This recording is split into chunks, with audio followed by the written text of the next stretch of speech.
Are you planning to remove your Payoneer card? Here's a clear and compliant guide to help you do it safely. First, you have to prepare your account. Log into your Payoneer account through the mobile app or website. Make sure to withdraw all your funds to your connected bank account. Once the card is deleted, you can't access those funds. Cancel or complete any pending payments or transactions.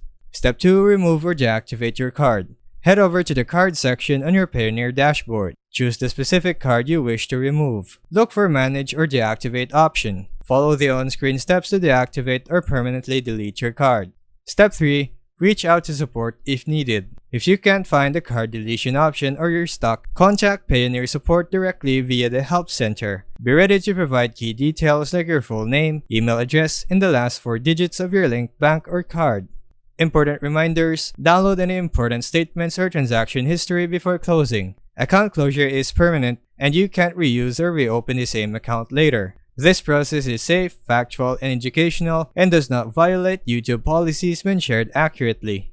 Whether you're cleaning up unused cards or stepping away from the platform entirely, following this guide ensures a smooth, secure, and policy-respecting process. And that would be all for today's quick guide. I'll see you on the next one. Thanks for watching.